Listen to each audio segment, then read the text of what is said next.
Are you always coming up with ideas? Do you marvel at successful business owners? Do you hate being told what to do? Ever take things apart just to see how they work? Are you a dreamer?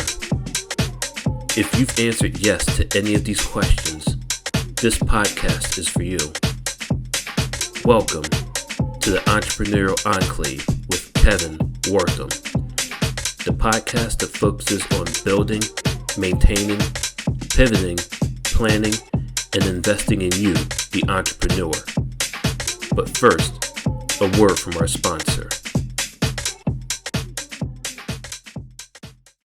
Pro Tapes and Specialties is the world leader in tape manufacturing and specialty conversion with over 40 years of experience. In addition to our pro brand of high-quality specialty adhesive tapes, we provide contract converting services that help improve your profitability, streamline your supply chain, and reduce inventory cost. We offer the most complete range of converting capabilities in the industry, such as cloth tape, double-coated tape, specialty tape, paper tape, masking tape, vinyl tape, carton sealing tape, adhesive transfer tape, duct tape, foam tape, electrical tape, filament tape, foil tape, reflective tape.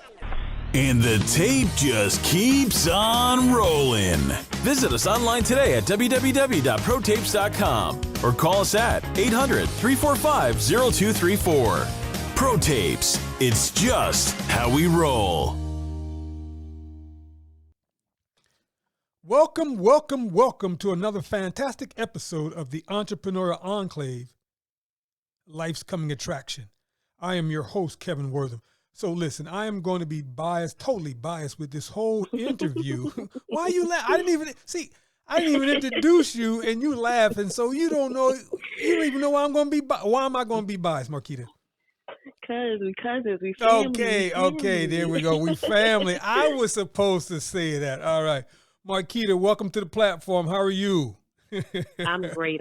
Thank you for having me. Not a problem. Listen, it has been a long time in the making. We get a chance to talk and chop it up. And of course, I am going to be biased. You are the bestest at whatever you do, and whatever we're going to talk about, you are the bestest. So let's get started. So you are an entrepreneur extraordinaire. What are some of the businesses that you're working on right now?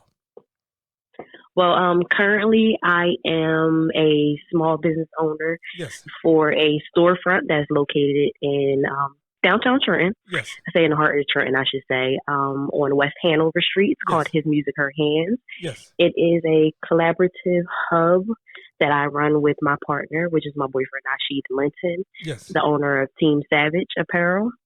But we let other individuals that are entrepreneurs who have their own clothing line, have their own jewelry companies, soap lines, whichever.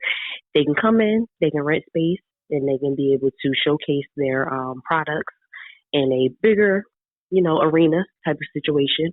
Especially if they work full time, they could be able to come in, rent space, and just be able to have customers and clients come to us to be able to purchase their products. But along with that, now she has a clothing line, which is Team Savage Apparel. But I also run my studio space there as well, which is ArTis Hands LLC.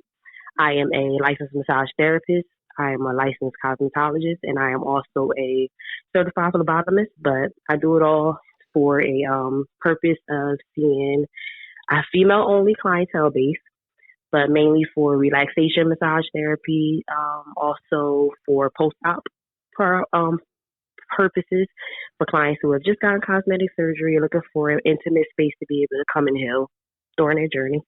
Wait, whoa, man! I did say I was going to be biased, but man, that's the bestest. Okay, let's unpack all of this. So you almost have like an incubator space for other entrepreneurs. Yes. All right. Let's talk about that first. Why did you want to have a much larger space for other entrepreneurs? Well, both Nashi and I worked our business from basically out of our car. We say we got it from out of the trunk for a long time. Yes. My business has been around since 2010, and I traveled to all of my clients doing hair, doing massage therapy work. Any of the things I needed to do for my clients, I always went to them, to their homes, to be able to provide the service for them. Yes. I did it for 10 years. And then now he had his clothing line, and he basically went around making deliveries, placing orders, dropping everything off to people. So we wanted to be able to have a space for us to just stop having to run around so much and have people come to us. Okay. So once we opened the space, we decided like, hey, we know there's other people out there that were like us.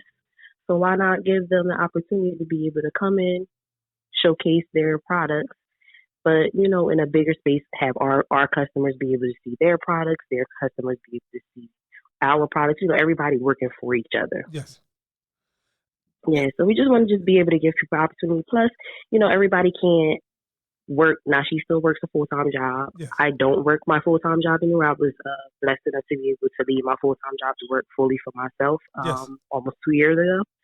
So, but everybody's not able to take that step yet. And everybody may never be able to because that's just not what they want to do.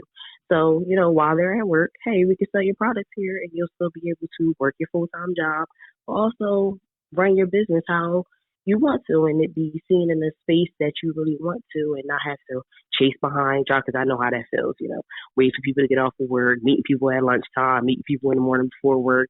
It's a lot. So if we can help people out that way, I just feel like it's just a way to be able to just give people an opportunity. Now, will you occasionally still come to someone's home to provide those services?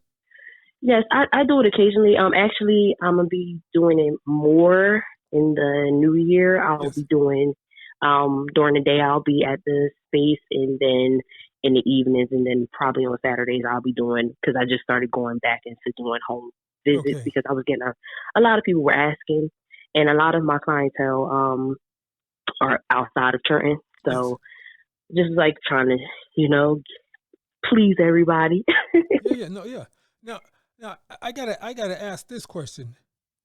When did the entrepreneurial passion, when did it show its head that you knew that you wanted to be an entrepreneur? When did that happen? When I say this, I know people are like, she's probably lying, but I've known I wanted to own my own business since I was 9. No. Why would they want to say that? I think because when people assume that children don't think about things in that type of light. So, but literally, like, my mom can tell you, like, I used to be like, I know I want to run my own business. Yes. And I knew I wanted to run my own business because, and most people are probably familiar with Hot Tips and Toes, which is Miss Bonnie. Yes. She's a black nail tech from Trenton. Yes. But her and my uncle used to date. So I saw, she was my first vision of like a female Black woman in the beauty industry that like ran her own business. And I was like, what is this? Gotcha. What is this? And I knew that that's what I wanted to do. Gotcha. Now,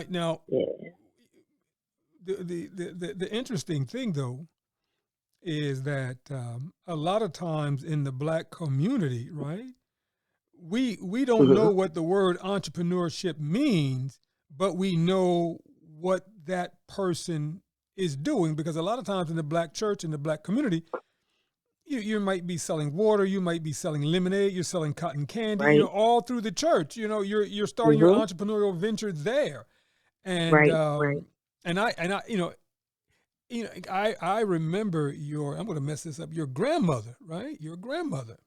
Yeah, my great grandma. Yep. Your great grandmother. Selling her pies. Selling the pies, but also the chicken dinners. That's how we raised money, right? So we were entrepreneurs then, but we were doing it for another purpose, not for ourselves, but for the church, because we were trying to raise money for the church, right? So I wouldn't be shocked to say, or to hear you say, I was 9 when I thought about becoming an entrepreneur. All right. So what was your first business at 9 years old? Did you have a business at 9 years old?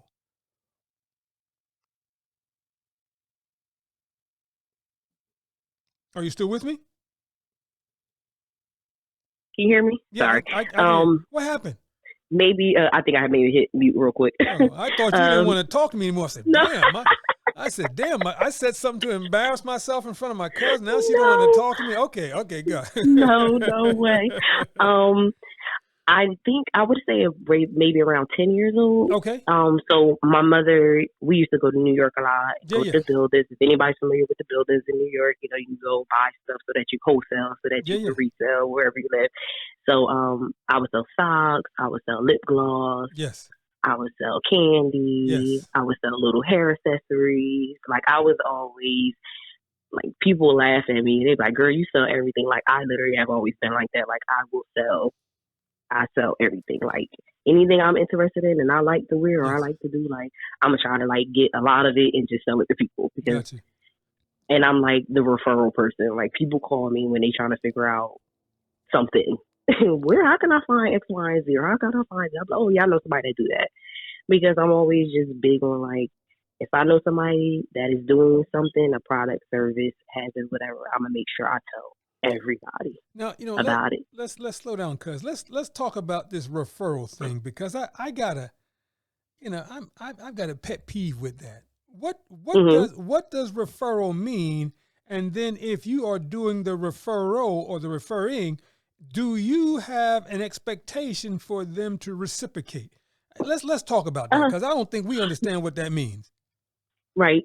So I don't necessarily have I don't expect people to do it for me. Yes. I just kind of and typically I have such a rapport with the people that I do business with, and I do Yes. business with the same people all the time typically. So whether it's my esthetician or my hairstylist or a nail tech that I know or several nail techs that I know, I'll refer them, but I don't really like, people. I'm kind of the only person that really does what I do. Yes. So typically they are saying my name if people need my service. Yes. But I kind of just like to be able to tell people, hey, I got 3 people that do that. Here's their information. Go with whoever you want. But I'm going to put you in the direction of the people. Only thing that I just like, I would want people to be giving them the same quality of service Yes. that they give me. And not just because it's me. And then when they go, when I refer somebody and they're not getting the same level of service, product or service. So that's the only thing. Okay. I always try to make sure it's happening. I do a lot of referring on my own, similar to you, but I guess the other part, and maybe I have the wrong name for this, but let's say you put 2 people together, maybe not referral, but okay. So let's say you connect 2 people, right? And they begin to do business together. And from there, they generate a lot of business. Are you expecting them to give you something off the top or like a small finder's fee because you put these 2 people together? Are you expecting? No, I don't. Okay. Let me create a bigger scenario for you. You put someone in the movie industry together, right? Right. With a local actor, just for instance, and they go ahead and they don't know each other, but now they know you. I mean, they know each other through you, right? Right. And then you see them create this film that if it wasn't for you, they would have never known each other. Do you expect like some type of royalty thank you, or where because now the movie has gone on and made like maybe $500,000. Do you expect them to say, "Yo, here's $10,000 for helping us out, for hooking us up"? I know me, I wouldn't. After the connection was made, I probably wouldn't even think twice about it, to be honest. Okay, well, we need to think twice about that. that's just being completely honest. Like I know me, I wouldn't even think twice about it. Okay, because I mean, and I'm probably off subject matter, but I know that there. But I do understand. I do understand, though. Yeah, there are people that are making tons of money from simply referring and putting people together with one another. Right. And they're saying, listen, for my services, if something comes of this relationship, then I want a finder's fee of 1% or $20,000 or $50,000, and they make it happen. And I know there are people out there who are living strictly on finder's fees and referrals or business matchmaking. Yeah, I'm about to. That's something I need to look into, right? I don't know, but I'm just saying that the possibilities are endless, and that's something that we need to consider. Because I know I do a lot of that. I do a lot of that, right? Yeah, me too. Yeah, but I don't see it where they reciprocate and say, "Yo, Kev, I was thinking about you, so I want to put you in touch with my man, so you guys can do this." It doesn't always happen that way, right? But I know I have turned some folks on to some wonderful opportunities, but I've never even I've never even had them come back to me and say, "Yo, Kev, here's a steak dinner, here's a good cigar, here's $1,000, here's a ticket, here's $1,000 for that contact, because we making $100,000 per contract based on you putting me in touch with that person." Right. So I get it. Yeah, I don't know. It's something that definitely, I feel like is the thing that I always say is when people say, "Oh, I would like to start a business, but I don't know what to do." Yes. And I always say to them, "What do you like to do?" Yes. And they're always like, "Well, I don't know." I'm like, "Well, you have to sit down and figure out what you like to do." Absolutely. That'll be the only thing that you truly start a business doing, because people are making money washing other people's clothing. Yes. As simple as that sounds, yes, people are making millions. Yes. Washing other people's clothing. Yes. People make lunch for people. Yes. They meal prep for people. Yes. It may seem something so simple, but it's people in this world that don't want to do it. Yes. You can have a business doing anything. Yep. So it's just got to be something that you like to do, something and you can make a lot of money doing it. That you're passionate about. Okay, so now, what was your very first business, Marketta? What was your very first business? I mean, that was a registered business, because I know you said you were going to the wholesale district and just buying anything and everything and just selling. Mm. My first registered business is ArTis Hands LLC, and it was me as a hairstylist and massage therapist. Yeah. Wait, a hairstylist? Yes, I'm a New Jersey licensed cosmetologist, and I'm also a New Jersey licensed massage therapist. Wait, hold it. So that means that there are people also coming to your shop because you can do their hair? Yes. I don't do too much hair anymore, but yeah. I'm like a retired hairstylist, because it's been it's like literally retired as a massage therapist, as a hairstylist. That's 15 years. I've been a licensed cosmetologist for 15 years. Wait, hold it. What got you into that? Were you really into hair?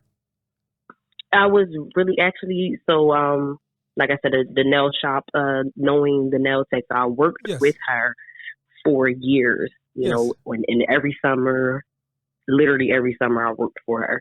So, and I always wanted to open up my own salon. That was like my thing that I always wanted. That was the first business idea that I ever had, was to open up a salon. Yes. Even if I was going to do something else, I wanted to own a salon. So I went to cosmetology school while in high school. Yes. So I always tell people, if you see a kid look like they can cut some hair a little bit or look like they can do hair, send them to Mercer County Votech while they're in high school, because it's free. Okay, got you. So I went my senior year of high school. Yes. Half time in school, half of the other time I went to Mercer County Votech. Yes. And I graduated high school with a cosmetology license. Wow. My freshman year of college, yes, I went to massage therapy school at night. So I would go to college during the day, and then I would go to massage school at night. So I would pull like a 6:30 in the morning to 10:30 at night day every day for a year. Wow. To become a massage therapist. And then all of this was because by the time high school hit, I wanted to own a spa. So I needed to get my cosmetology license, which you have to have a license, be a licensed cosmetologist for 3 years in order to open up a salon. So I made sure I covered that. And then I got my massage therapy license because, long story short, I wanted to be a physical therapist. Didn't really believe in myself that I could finish school and really do it. So I said, next best thing, really, I want to just make people be able to live through pain. Okay. Feel good. So I became a massage therapist. So that's why the thought process turned into me opening up a spa instead of a salon, because then I'll have my cosmetology license, I had my massage therapy license, and I was going to school for business administration with a concentration in sales and marketing. Wow. So 3.5 years later, I finished my bachelor's degree. And so then I was a licensed cosmetologist, licensed massage therapist, and also had a bachelor's of science in business administration with a concentration in sales and marketing. Come on, somebody. That's what I'm saying. So now, Yeah. but now I'm curious. Why didn't you, or maybe in the future, you'll open up a larger space? Yeah, I'm going to open up a full service spa. Mm-hmm. Because I would love to see that, right? Oh my God. Yeah. Now I want. So that's the big picture. Yeah. To open up this was just my first location. The suite space, just me. This was my finally having my own location, because before I opened up this location, which would be 5 years in August. Yes. I was traveling to everybody, working for people, still working my full-time job, just running around. This was my first time kind of like, learning the ins and outs of running a business on a day-to-day basis, which is different from, traveling. Having a storefront is like completely different. So I needed to be able to, just wanted to start off smaller and then be able to open up my bigger space. Now, cuz I gotta ask this question. Because they're gonna beat me up if I don't ask this. When you started your first business, which was the LLC, did you write a business plan? I did. You didn't? No. Oh, okay. And I always laugh when I tell people that, because other business people, and I'm nothing to, I tell people, write that business plan, write it. Got you. Write it. I'm not telling you not to. Yes. I just knew what I needed to do, so I didn't feel like I needed to. Okay, but now that okay. But now so now that I need to open up the spa and I'm going to probably need to be asking for money, I'm going to be writing a business plan. Okay. Because I can hear a listener now that says, "Man, how is that your cousin and she didn't write a business plan?" Like, no. Yeah. No, I got you, cousin. No, I got you. I was young. I was young and I was getting it. Like, I was just working. So it was like one of them things where I knew, like in school, I had written business plans, but not for my particular business. I was just like, skating through the years. Like, yeah, I'm gonna figure it out. I'm gonna figure it out. But because really, a business plan is like you just taking what you have in your head and putting it on paper. But I had funded my business. My parents had made sure I had all of my equipment from jump out of school. So I had everything I needed. So I didn't really need to ask for money for anybody. And I feel like a business plan is for you to figure out what your plan is. I already knew what my plan was, and so also if you need to ask for money, to show somebody what your plan is so they can grant you money. And I never had asked for money from anybody. So now that, I'm in the process of, building the business credit and, going to be asking for money to have this larger situation happen. Yes. Now I'm going to sit down and write a business plan. Now, I want to ask a few more questions.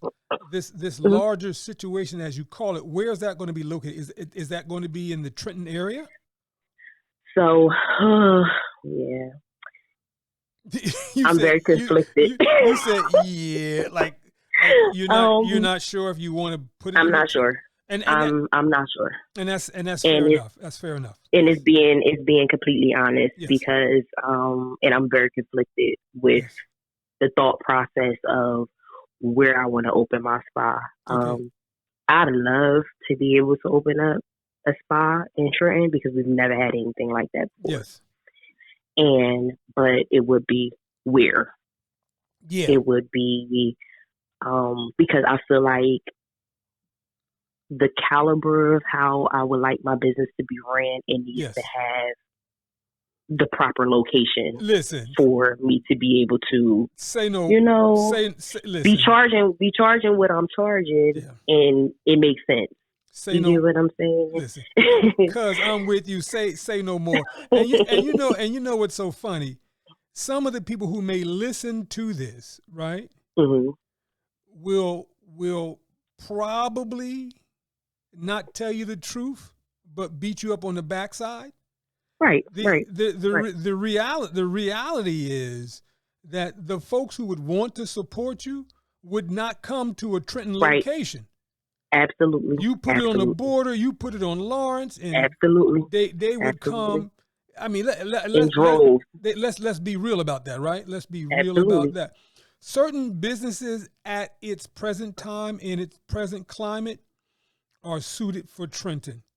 Absolutely. You know, and then other businesses are just not ready yet because there's not this the environment can't. Well, yeah, but at the same time, there's not multiple entrepreneurs from different industries coming together to do to improve the various segments that we need proven. Right. But now I want you to hold that thought, but I want to go back to something you said originally because I was interested in this too. When you said you were doing hair because you had the hair salon, right? Mm-hmm. Are there black women? Are there black people in the industry that control the whole hair and weave industry? Do we control any part of that? I still will say that I won't say that we control it. Yes. We have the buying power in it. Okay. We have the control of the spending for it. Yes. But we don't control it because I feel like China still runs the world when it comes to the beauty industry because they make everything for it. Okay. Now there are a lot of black entrepreneurs who are making so much money in the beauty industry. Yes. Because it's a lot of money in the beauty industry. Yes. But it's very saturated. Also, but I won't say that we're running it. Okay. No. Okay. Because I'm confused sometimes when you go to the beauty supply store that we might be working in it, but we don't control that store. And then when you look at the items that are being inventoried on the shelves, we don't have any hands in that because it's not of our making. So what do we need to do to change that part of the industry? It's the long time battle of black people sticking together. Gotcha. Okay. Yeah, that's really what it is. Because we have the biggest spending power. We're the ones buying the extremely high price, overmarked products that are being sold. Yes. But we're not, which are being made at a very low cost, low cost. Gotcha. So we have the money to make the product. Okay. But that will require us having, doing a lot of shadow work, doing a lot of therapy for us to be able to trust each other as much as we trust others. So that we can stick together. Yes. So that we can bring our money together. Yes. And make these things. Because all it takes is a warehouse figuring out how to make something. There's nothing new under the sun. So there's a way to figure out how to make everything. Yes. And then having a warehouse and us really saying that we're only buying from this person. Gotcha. Now, but we won't do it. I'm not gonna say we won't do it, but I don't know in my lifetime I'll ever see us doing it. Now let me ask a question. Outside of Miss Bonnie, who does the nails, and shout out to her, do we have a lot of black owned? A lot of black nailticians. We have. It's a lot of young black nail techs now. Yeah. In Trenton. Yes. Yes, it's a nice amount of them now, and it's so good to see. But where are they though? But a lot of them do nails out of their homes. Okay. Yeah. Okay. Most of them. But I'm thinking about it. Most of them do nails out of their home. Why can't we get one location that might be open 24 hours and we just have 10 or 12 persons in there just running it? I know, but I mean, who we need to talk to? Who I need to talk to? I love to talk to somebody. Well, I mean, but then that's the whole thing with us coming together. Yeah. and figuring out how we can, because it will be where exactly in the city would there be a building that we can do this for one. Yeah, that I don't know, but one of the things that I will tell you is that people your age, the Generation Zers, right, the young folks, are not tolerating. I'm not a Generation Z. You're not? No, I was born. I'm 33. No. Okay. I'm sorry. I'm a little older than that, okay, but that's okay. but people in those two generational core groups, right? You guys are like a lot less tolerant than what we were or what we are. You know, it's like, this is what I'm going to do. This is what I want. You're not going to stop me. How do we get it done? So I think you guys are going to be the change agent for what you want to see in your own community. But at the I believe that. But at the same time, I need you to help me figure this whole thing out. How come we still don't trust one another? How come we still can't, on a large part, work with each other? What's going on? Why we can't start businesses together and work with each other? What's going on with that? See, I know, like for me, yes. I'm always going to be. I said this to someone. I had a conversation with a young lady who's another business owner, but she's from another part of Jersey. Yes. And she brought up the topic of, we were speaking about how when you want to open up a business, the difference between, me having to stay in the city and me wanting to go into the different townships, but yes. they don't want us there. Gotcha. To be completely honest, it's hard. Gotcha. When you got to do these zoning meetings, when you got to go to the zoning meetings, when you got to go meet with these contractors for getting different work done for your to get approved, or just getting approved to even have a space in these townships. It's very hard for Black people. Got you. We don't talk about it, but it's hard, and they make it bad for us, and they don't want us there. Got you. But and she was saying how she literally hired somebody to go and be the face of her business. Okay. And I said to her, I completely understand. I understand the need to do that. I said, but my pride, I'm always going to be Black, and I'm always going to be a woman first before I'm a business owner. Yes. So I will never have nobody represent my Black female business ever besides me. Gotcha.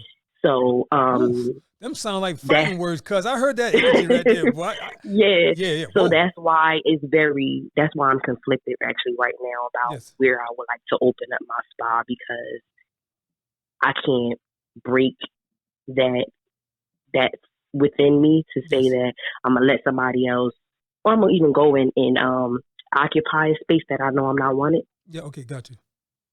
So that's very hard for me. Mm-hmm. So I just feel like if we as business owners, or us as people, thought the same, it would be easier for us to be able to come together. Like, I know I'm super hardworking, but I know a lot of business owners that aren't. So it would be hard for me to say that I'm going to go into business with this other person if I know you're not running things the way that I would want to run them. No, I get that, but I'm saying, why can't you put on like a young person's like entrepreneurial symposium or seminar, and we talk about these things, and so that you guys become the young change agent for the city, or you become the new face of entrepreneurship in the city of Trenton. I don't know. Right. Yeah, definitely. Because I know with me, I try to just make sure on an individual basis. Like I've helped a lot of small business owners, like in the town, just get started. And because they come to me, they ask me questions. They come to me and I help them out, and I sit down with them, help them get their EIN number and register their business and all that stuff, and tell them different stuff that they should be doing. But I think something like that should happen. Like, I try to stay in people's ear as much as possible, because at least if they have me as an influence, because I don't know everything about running a business. I'm still, figuring things out, but I'm going to figure it out. Absolutely. So I absolutely make sure I try to tell people the things that I do know, so that they're doing things the proper way, as opposed to building bad habits from the beginning. Yes. So I think something like that would be perfect, putting on different workshops. Or actually, me and my boyfriend actually talked about that, as having, you know, classes or whatever, or even Yes. just like networking events where we could just sit down and all just like talk to each other about things that we have going on. There's another young lady in the city. Her name is Marketta Taylor. She owns Gun and Grace and also the Beat Co company, Okay. and she's like a fashion guru. Okay. But she actually does classes, and she sits down with you and she helps you with your business with on the marketing end, because she's great with that. And she'll definitely and she's somebody that I can call and ask anything if I need help with something. And she's a plethora of information, and she doesn't mind giving people, Gotcha. helping people and things like that. So it's a lot of people in this town that is willing to not expose you, Yes. but will help you. Gotcha. But you have to open your mouth too. Yeah. There's a lot of people aren't really open to be helped either. So that's one thing that we got to make sure we are staying a student Yes. all the time. Because I know me, I'm always on TikTok. I'm always on Instagram. I'm always on YouTube. I'm always listening to a podcast. I'm always reading something, reading an article, reading this, reading that, just so that I can figure it out. Yes. I have my mom. My mom is a financial life coach, Yes. and she's also an IRS tax preparer, and she knows everything about finance. Like, my mom is the reason why I started building my business credit and doing it the proper way and Yes. taking the right steps. Anybody that has a business, I'm like, you need to talk to my mom, because Gotcha. I'm not just saying this because she's my mom, but she literally will get you on the right track. So you're doing things, not having bad habits from the beginning. Yes. I love it. I love it. So that So everybody's just helping each other out. I think that'll be the way that we'll kind of like get a better mindset, so that then we can start coming together and having bigger, just like these salon suites that are popping up all over the place. I feel like we should have something like that in the city, yeah. but No, I gotta mean, figure out how. we just got to have more of this conversation, more of this dialogue, and Right, it's got, like you right. said, it's got to be open. All right. Mhm, mhm. So we talked about the hair salon. We talked about the possibility of doing something larger, right, and having this whole Yes, complex, right. Now yes. my next question is let's go back to the massage. Mhm. You still do that. You still travel to people's homes, correct? Yes, yes. Okay. Um, how is that working, and how does that work out for you? So massage therapy. Only way I can explain it is, it's my hard work. Okay. So like in life, you have jobs, you have things you do, Yes. you have careers and stuff like that. But massage therapy is my hard work. Like, that's my God given talent Got you. that He put in me to give to the world. Got you. So I love it. I'm gonna probably massage until the day before I die. And it's Wow. literally. And I go to people's homes because I do still have older clients that Yes. just can't make it. Like, I have a client that I still go to her house and do her hair, Okay. because she just, it's just a lot for her to get to me. Yes. So I go to her. It's like no big deal. Like, I do her hair every 6 weeks. Like, it's no big deal. Gotcha. And I have the same with massage clients, because sometimes home is just a more comfortable situation More for intimate. people. More intimate, right? Right, Yeah. right. And then to be honest, sometimes you want to get a massage, you just want to go to bed. You don't want to have to get dressed, Yeah. get in the car, and then drive back. Like, I wish I can have such a setup where people can actually relax right after you get a massage, even if they come to me. Gotcha. But which one day I will. But being a massage therapist, we live such a high stress, high anxiety life, Yes. fast-paced life, Yes. that most people think that massage therapy is like a luxury, Okay. which I have gotten most of my clients out of that mindset. That's like my biggest, like, I'm on my soapbox about like getting massage therapy out of the space of luxury, because Okay. it's not. Got you. It's like You get up in the morning. I get up every morning and I take my sea moss. You should be getting a massage just like that. Wow. Because we're talking about manual lymphatic drainage, being able to get your lymph moving so that you can properly pump out toxins. Yes. Talking about stress. Like I have clients that have had such pain that they have tingling in their back, can't feel their hand, but now that they come to me for 30 minutes one day a week, they no longer have pain. Wow. And this is just 30 minutes. Just Now, talking about $30 every week. Now, how did you spend more than that doing anything? How did the industry grow so large? I think mindfulness. Okay. Honestly. Okay. But also too, not just mindfulness. I think stress. Yes. The level of stress that Americans, I mean everybody around the world, but Americans specifically yes. deal with, and then pill epidemic, which went from high stress to the doctors just pumping you with pills. I used to work for the pharma industry for a long time. Okay, gotcha. Pumping you with pills, which then in turn led to addiction or led to other problems. So it's like now people are more mindful that maybe I have this pain now from stress and everything else. Instead of me taking these pills, which can lead to addiction, let me try alternative medicine.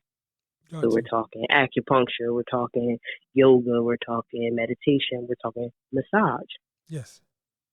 So I think it's just a more mindfulness approach to the stress that we deal with as Americans. Okay. So I think that's why it kind of blew up. And you see the industry growing as a result of the kind of stress that we're under. Yes. Okay. All right. Now let me ask this question: Is it in your understanding, right? Do you see more people of color, more women, or more men coming to you? Well, I specifically have a female based clientele, so I only see females. Okay. But I've always, when I did do male and female, I saw more females. Okay. Than I saw anyone. Is that because females of color are more able to admit their stress and need a massage, or what? I think that, yes, I think it's that women are more prone to look for solutions. Okay. As opposed to, I'm okay. You know how guys be like, back could be hurt and legs be hurt, and you can obviously see that their gait is off. You're like, your hip is like really messed up. I can tell from the way you walk. Yeah. But they're like, I'm okay. But it's like, no, you're not okay. You're not okay. And that's why I always tell women, like, if you have a significant other, like, you might have to just be like, I booked us a massage. Yes. Because once you introduce it to them, yes, they're going to jump on board because it's amazing. Like, who doesn't want to get a massage? Gotcha. But you have to sometimes just introduce people to things that they may not ever do for themselves. Okay. Now let me ask this question. Now, what are some of the high points or high seasons for massage? Do the numbers go up now because of the holidays and stress, or do the numbers or they go lower? No, so typically summertime for massage is usually low because people are usually spending more. You have it, so stress wise, it's sunny out. Okay. So that means that your vitamin D levels are higher, which means you'll feel a level of being happier as opposed to the summertime. Love it. So you won't feel so stressed, you won't feel so anxious. Like it'll be a little bit better. Okay. They're also like out doing things, more active, moving around, so you might not feel the pain as opposed to the summertime. Yes. I mean, as opposed to the wintertime. They're also spending more money on other things like vacations. So typically your budget, you start figuring out where you could cut your budget, and massages usually takes a hit. Okay. But like, just be honest. So fall through winter to probably like mid spring. Okay. You start, it's really like high time. Okay. But then also too like gifts, people giving gift certificates Okay. because they wanted people to try it and things like that. And then summer usually takes like a little tank. Hmm. Okay. Now, do you think with the mindfulness that massaging does help? Do you see people coming to you because of trauma or something that has been induced, like trauma induced? Does a massage help that? A massage helps Okay. trauma significantly. People don't typically come because of that because they're not usually aware Okay. of the whole. They don't usually bridge the gap between the two. Gotcha. So it's usually because of such pain that they have, Yes. which is caused by the trauma. Got you. But that would be them digging deep to Gotcha. figuring out that that's why they have the pain, because most people don't know until they land on my table and they talking because it's really a therapy session. Like Gotcha. I get some clients like they talk the whole 90 minutes. Yeah. You know what I'm saying? Because that's the only time, and that's another reason why I do female only, because I had some clients, they be like, "Can I bring my kid?" And I'm like, "But do you want to bring your kid? Like, this is the only time you have to Yeah. really like to yourself. Like, Yes. let this be your time." And I have a lot of clients saying like, "Oh my God, I couldn't wait to get here," because I see most Gotcha. of my clients once a week. So they be like, "I couldn't wait to get here," but like, 'cause this is their only time that they have. We're just them. Yeah. Now, And, as a woman, you don't really get time to just be by yourself. personal question: Mhm. is massage or the massage process, is that covered by someone's insurance, or could it be? Massage and insurance in New Jersey is, I'll say for instance, I used to work for a chiropractor Yes. as a massage therapist. When I was working for them, you get like 15 minute increments are Okay. usually covered, especially when you're at a physical therapist or you're at a chiropractic office, Yes. and that can get covered really quickly. So we would do 15-minute increments. I could try to get reimbursed by massage, but it may or may not get covered. Gotcha. So I could do the service, put in for the invoice, and it may or may not ever get covered. So I don't take insurance personally because I just don't feel like dealing with it. Yeah. But a couple of my clients do say that they take their invoices from when they come to my sessions and they submit it, and sometimes they get their money back or they get part of their money back. Yes. So as like a wellness program that Yes. some of the insurances have. Mhm. So I just kind of like let them deal with it on that end because, yeah, Okay. No, I just it thought. is a business. I thought that interesting because as you were breaking it down, I'm saying, man, a chiropractor, a physical therapist, and you got a massage therapist. Wow. Hmm. Why couldn't all that be covered through insurance? Just a curious question. Now let me Right, and it should be, Yeah. but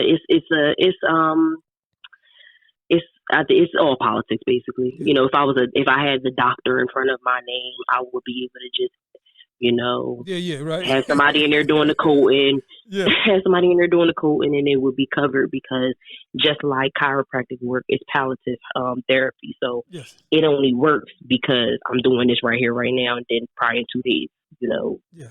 with chiropractor, you're gonna feel like you might need it again. You're gonna keep needing it. Yeah. It's not like a surgery where somebody do something and they fix it and it's done.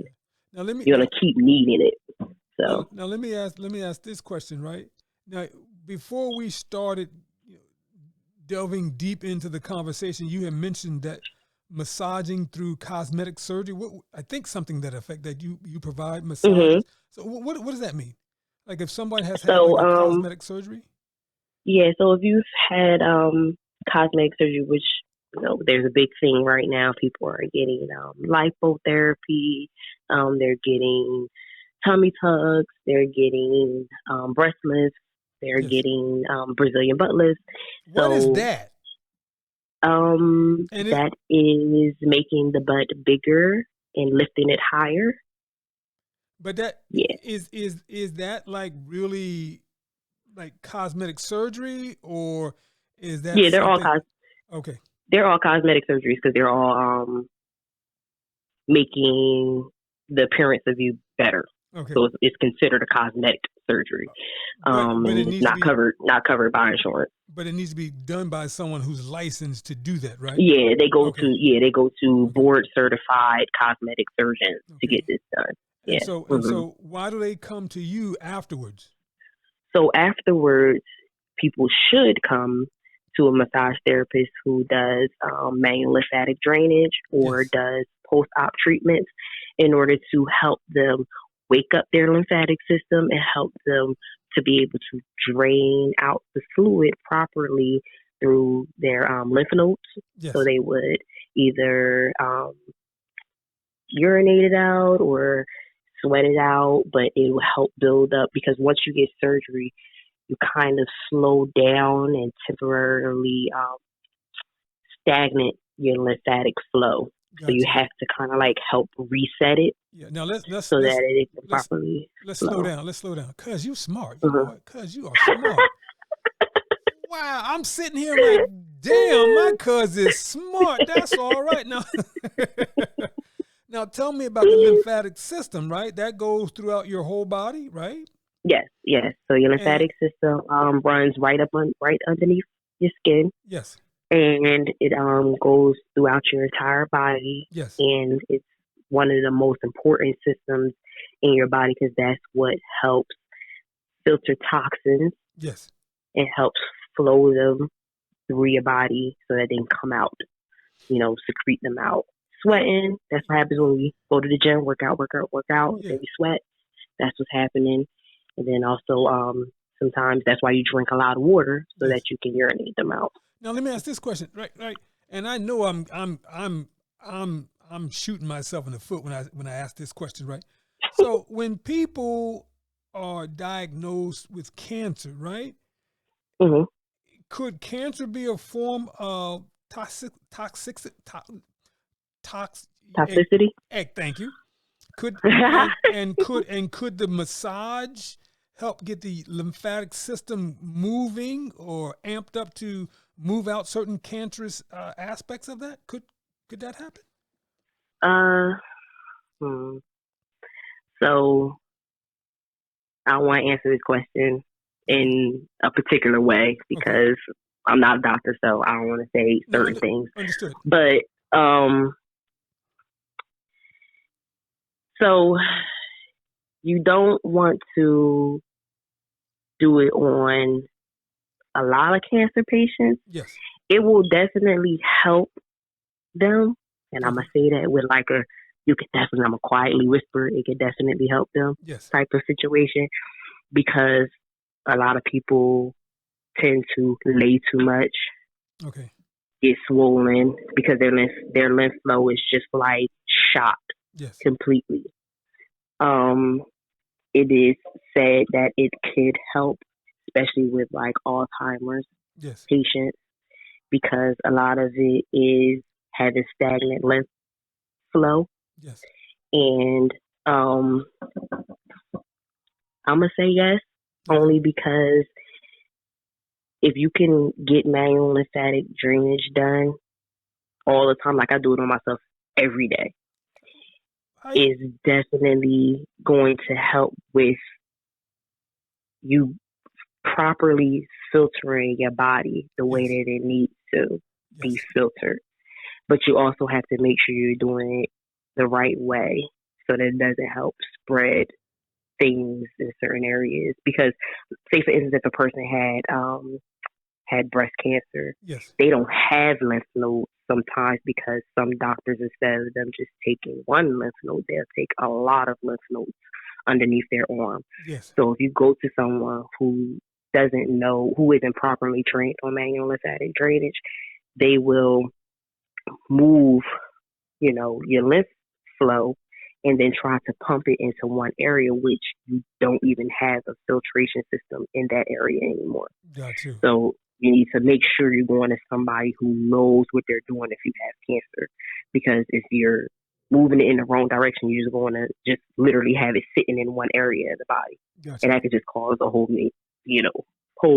another set of problems. Now, if So if the person does have cancer, you can get it done, but just make sure you're in contact with the person's doctor, and Yes. you guys are really like working as a team to make sure you are in the know of everything that's going on surgically Yes. too. Now let me ask this question. So you said that the lymphatic system runs throughout your whole body. Yes. If someone has Alzheimer's, how do you? Hmm. Because that's mainly happening in the head. Hmm. Where do you massage a person or in their neck and their head to kind of move those fluids? How do you Hmm. do that? Yep. Yep. Okay. You do it and do the whole entire head. You Yes. literally are going to. It's a particular pathway that you would use Yes. in when you're moving the lymph Yes. flow. But just like I said, every day I do it, and I make sure I clear it in my neck to make sure. And you can literally see, like, if you do wake up in the morning, because I wake up puffy every morning. So I wake Yes. up in the morning, my face is like super puffy. So I would do manual lymphatic drainage on my face, Yes. and you can significantly see the difference between waking up and right after I'm done. You'll see the lymph flow your face go down What? significantly. Hmm. Wow. Hmm. Wow. So there's studies that significantly, because just recently in probably the last 15, 20 years, they Yes. just realized that they just linked um, Alzheimer's to lymphatic system, because they didn't even realize that there was lymph flow in the head, in the skull. Yes. So now they're like, they did a bunch of studies, and they're like, hey, we're thinking that this might be the reason why people are getting Alzheimer's. Like, honestly, I just did a renewal, because you have to do renewal classes for massage therapy. So, Yes. and I actually did mine on a couple lymphatic drainage classes, just getting new up to date information. Yes. And they were saying that the number two profession of people that they did a study on that has high rates of Alzheimer's are nail techs and hairstylists, from the fumes, What? sniffing up the fumes. How? Yeah, But from the fumes. what fumes are you using? You're talking about Well, from the the hair color, uh-huh. nail products, Uh-huh. stuff is highly, highly toxic things being made. Wow. So because you're Yeah. inhaling all these fumes, it messes up the Hmm. lymphatic system, and so you It, have it no, it causes toxins. You just snort up the toxins, and if they're not properly drained out, yes. then they're just staying, Yes. causing havoc in your brain. And so those two professions have the highest Hmm. um, concentration of Rates people rates towards Alzheimer's. getting Alzheimer's. Hmm. What? Oh my God! Wow! And this is a recent study.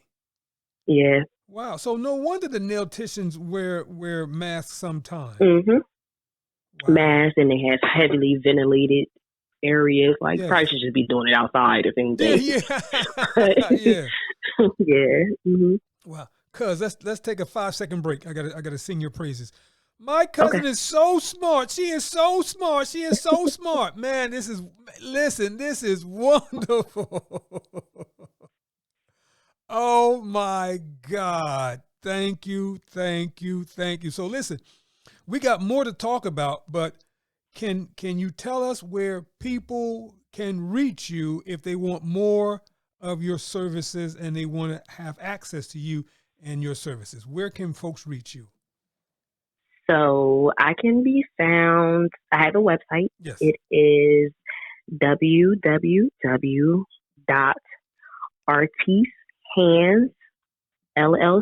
www.artishandsllc.com. I am also on all social medias, the same, ArTis Hands LLC. You can find me at 212 West Hanover Street, Yes. off of Calhoun Street. Yes. That's our store. It's His Music, Her Hands.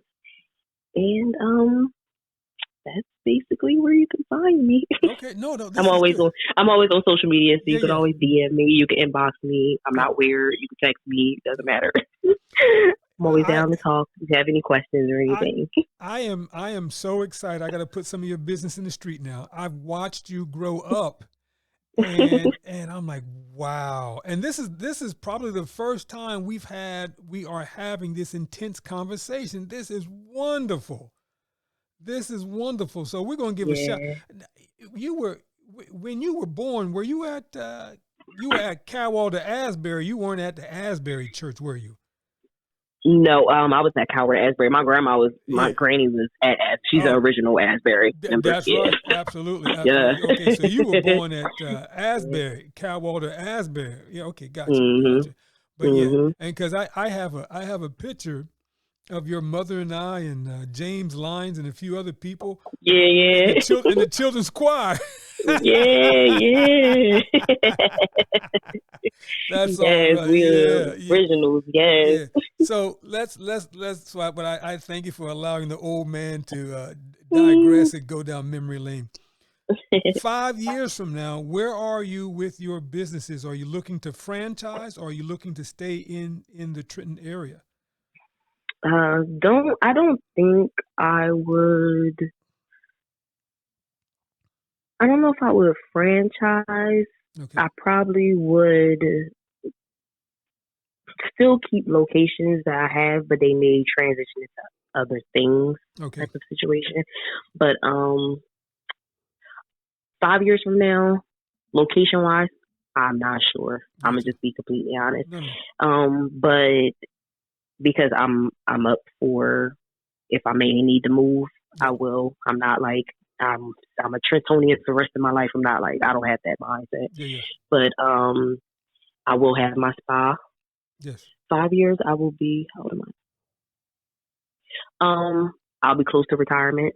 Okay. So I plan to retire at 40 and just be managing my business. Gotcha. I will have several other businesses that I will be starting over the next couple years. Yes. As well. And what are some of the other businesses that you want to start, if I may ask? If you feel like sharing. What's one I would share? If you don't want to share any, that's cool too. You've shared enough so far today. I don't want to put you on the spot. But I do want to share something with you. Mm-hmm. With your energy, man. This is they're gonna kill me when I say this. This is like North Energy, New York energy, right? Harlem energy, right? This is where they would eat you up alive, right? Because they would. Wow, this is that big city energy right here. Right? Yeah. And unfortunately or fortunately, it's like we've got leaders who have gone to the big cities, but for some reason we can't replicate that big energy back here. Right. And so certain businesses, and we talked about this earlier, certain businesses are just not going to exist here because first of all, it's not the big dollars and it's not that big energy. But I'm listening to you talk, and I can see the brothers and sisters lining up for your service, but not here. So the energy, you've got North Jersey, Jersey, Harlem, big city energy going on. So, I'm not mad at you if you're in Atlanta, if you're in New York City, if you're in Harlem. Listen, I'm not mad at you because I feel that for you, right? I appreciate that too, because some people want to understand. Yes. You know what I'm saying? Yes. And I try to explain it in a particular way, but sometimes if you're not a business owner, you can't. You don't see it from that point of view that you just said. Yeah. I would love, just like I said, I would love for it to be a thing that could be here, but it's kind of bigger than. But it's not even a business thing. It's an energy thing, right? You know when you walk into the room, the energy is like fire. You're like, yo, I want to be a part of that. That's just not here. Right. But we do have brothers and sisters who travel around the country, around the world, so they know what energy looks like. But for some reason, we can't establish it here. So Right. so Right. so I'm not going to be mad at you for not wanting to impact certain parts of your dream, certain parts of your passion here. Take it Right. where you Yeah. unpack it, it's gonna blossom, right? So I get you. I get you. Right? Yeah. And my dad says it all the time. Yeah. He's always like, keep, you know, you and she, y'all ideas is just too big for here. Like Yeah. y'all gotta go somewhere where he said y'all ideas is just like 5, 6, 7 steps ahead. Like y'all Yeah. gotta go somewhere where y'all can really like people gonna feel you. You Yep. always say that. You know, Yep. you gotta go somewhere where people you ain't gotta convince people. Yep. They know they there in the same They space. they He always say they that. hear the idea. They're already in line. They didn't see, block or mortar first. They just in line because they know it's gonna be Yeah, fire when you open up. So yeah, I get that, yeah, right? Yeah, because yeah, I love the massage piece from, I guess, from the standpoint that you were talking about, not so much from a cosmetic side, but just talking about from a healing side, a wellness side, yeah, from the whole lymphatic system. Oh my God, that's wonderful. That's wonderful. yeah, Yeah. So definitely. so now let's with some of the time that we have left, let's really jump into this deep. Any regrets for starting any of your businesses? Did you have any regrets? Only regret I have in particular when it comes to business Yes. was not being, and it's one of them things where it's like you just be way too hard on yourself. But Got you. I feel like I should have been further than what I am now. Got you. Okay. If I would have just like jumped out the gate and just did my thing from the beginning instead of having a lot of, you have a lot of fear, Yeah, yeah. you But know, just with anything. yeah, And I let fear drive me for a long time. got you. And I didn't live presently. Like I just went to something recently, and they said one thing that you're thankful for, and the one thing I wrote down was I thank God for living a present life. Got you. Now And I feel like share more about that when you say present life. yeah, I feel like living life presently is something that's taken for granted Yes. because a lot of times I lived a lot of my life like I was playing a video game. Like I'm watching it, like I'm watching TV, Got you. as opposed to actually living it. Like I was going through the motion of doing everything that Got you. I Got you. just told you guys that I was doing, Mhm. but I wasn't present. Got you. Now I'm like living in the actual, like I'm living life presently, and I'm like feel good about like putting myself as the character as opposed to watching the character. I love it. So a lot of us don't realize that we're living life, as we're watching a video game as opposed to being present. So Yeah. I'm grateful for it Okay. because I lived a lot of my life like that. So Got you. Now if you had to do something all over again, what would you do and what would you change? if I had to do something all over again, I Yes. definitely would do how I went to cosmetology school while I was in high school. Would absolutely do that all over again. Okay. How I went to massage school while I was in college, I would absolutely do that all over again. Okay. Probably, I will only say yes. I will go to college again only because of the school that I went to. My professors were like business people. Like they really taught me how to be a business person. So Got you. I would never take that out of my life, but Mhm. probably wouldn't recommend people going to college for business Okay. personally. Okay. Kind of think it's a waste of money. Okay. But I feel like you can take different courses to kind of like help you a course at Mercer that'll help you, like an entrepreneurial course that'll Yes. help you like learn how to write a business plan, finances, da da Yes. da da da da. But you don't really have to go and get a degree. Okay. I personally just wanted to get my bachelor's degree, so Okay. that was just like a me thing. So, Understood. but I wouldn't do that again probably, Okay. because you don't need it.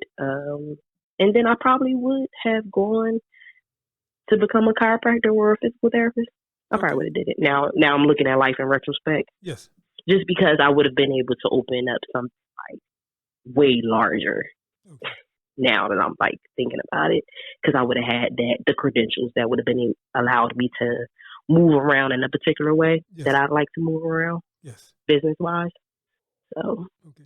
And then I guess that's about it. the other question is what keeps you motivated and what could you share with the listening audience to keep them motivated or to inspire them to become motivated, right? So the thing that keeps me motivated, my business is my baby. Yes. I don't have children. Yes. So my business is the thing that I obsess about. Like, that's just like the thing that's like always in the front of my head. Yes. From the time I wake up to the time I go to bed. Like being an entrepreneur, like you literally do this all day long. Yes. Literally. All day. So it just being my baby is my motivation. Okay. I'm not one of them people that's like, I want to be a millionaire. That's not like a goal type of thing for me. Gotcha. I'm really like, I have things that I want to do Yes. as goals. Like I just dropped my own hair care line. That was something that I said I was going to do by the end of this year. And I did it. Wait. How you just dropped that on me? Wait. Your own what? Your own hair care line. What is that? Yeah. So I started making a hair growth oil a long time ago, just for my clients when I was doing their hair. Yes. And I always was like, you know what? I obsess, like I'm like, when you know how you have things that you just buy all the time. Yes. One of mine are like shampoo and conditioner. Like I'm a junkie about it. Like I buy and try different ones, and I never really liked a lot of different ones. Okay. So I went and found a company that I like partnered with, and so that I could be able to bring out my own hair care line. So now I have a 6-piece hair care line. So I have shampoo, conditioner, a hair mist, a hair butter, and my hair growth oils are 5 pieces. Wait, hold it. What is hair mist and hair butter? What is that? So when you are washing your hair and trying to retain moisture or change, make sure your porosity in your hair is proper, you want to make sure you lock in the moisture. So with the hair butter, that'll help with detangling, that'll help with moisturizing, that'll help with daily styling, and just making sure you are maintaining the moisture in your hair. The hair mist is something that you can use to wake up your curls in the morning, because Black people have this obsession with not wetting their hair because they think like every day, because they think it's like, quote unquote, sorry to say a white people thing, but it's really not. It's like, I'm like, our hair is like plants. You know how you got to water plants? You need to be doing that to your hair often. So it's just something like a mindset that I'm trying to like change, because they don't, got to just relearn things. You see your mom. I always tell people, your mom didn't want to deal with your hair. That's why she told you she was only washing your hair once a month. Got you. It had nothing to do with your hair just not needing to be washed, but once a month. She just ain't feel like doing it. Now, I want to ask this question, right? Because over the past 10 years, right, I've heard a lot of people of color having alopecia.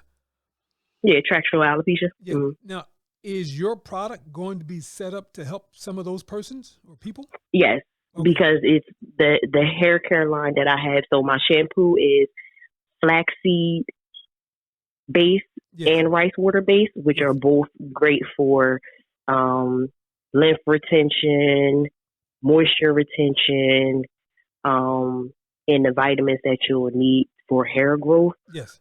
And the conditioner is tea tree and peppermint, great for stimulation. Yes. The hair butter has cannabis in it, so that'll help with also stimulation and also lymph retention, and also the herbal hair mist has black tea in it, which will help with lymph retention and also hair growth.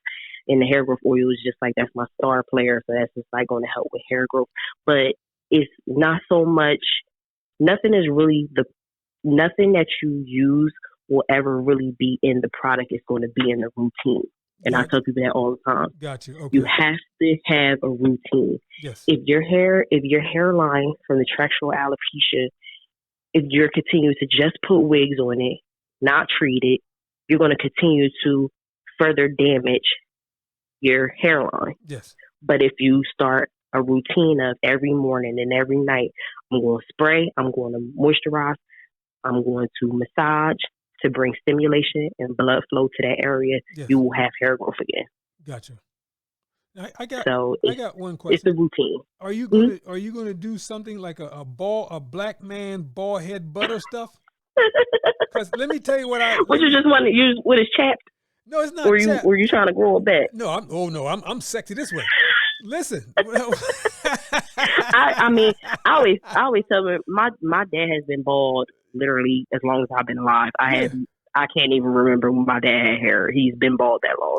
But I always tell people, and I'm like, when you get a certain age, I think you should just cut all your hair off bald. I think so too. But what I'm saying to you is like, I think I've got like some uneven patches, like skin discoloration, right? Yeah. So I would like to tone it all out and just keep it smooth and shiny, like Louis Gossett Jr., right? So are you exfoliating your head? I don't know what that is. I shave it and scrub it, but I don't know if I'm really exfoliating. Yeah. Yeah, so you wanna find, the same products that you're using on your face, and I'm not gonna say that because some people don't have a routine to their face skincare. Yeah. But if you have a skincare routine, so we're talking cleanser, we're talking toner, yes, we're talking exfoliating, we're talking serum, we're talking moisturizer, and we're talking sunblock because you should be putting sunblock on your head every day. I do that too. I do that. Yep.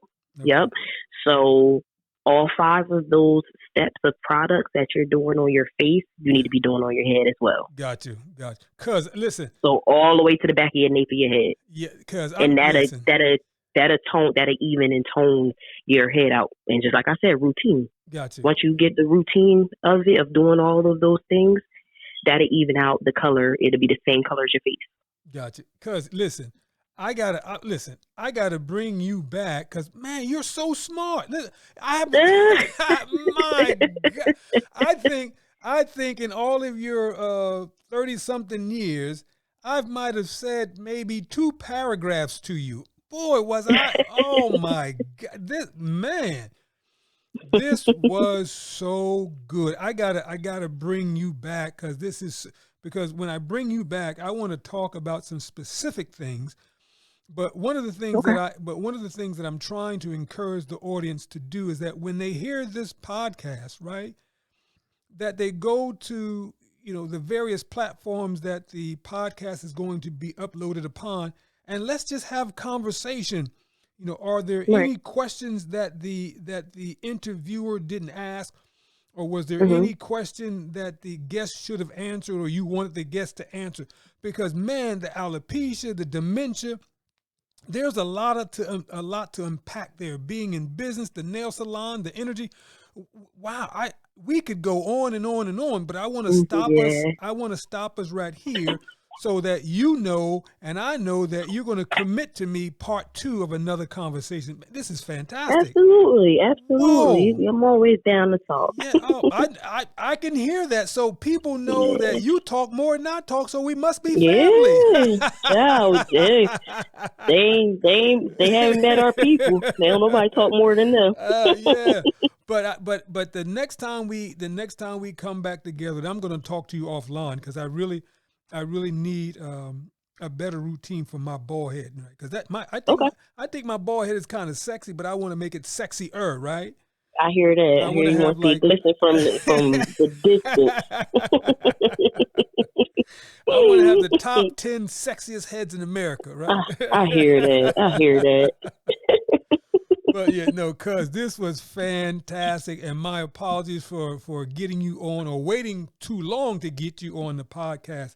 Oh, no, it's okay. Marketta, this is fantastic. I appreciate you having me. Yes. I appreciate everybody listening as well. So let's talk in text, and I'm going to talk to you offline in about 20 minutes or so. All right? Okay.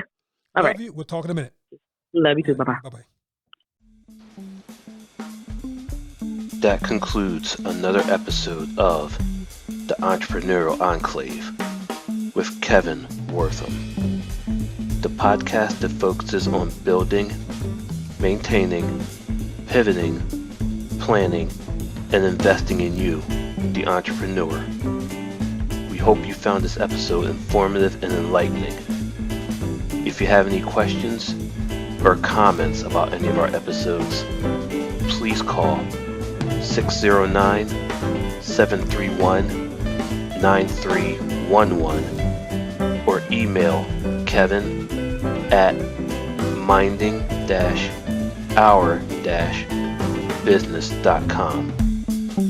We look forward to joining us for our next one. Until next time.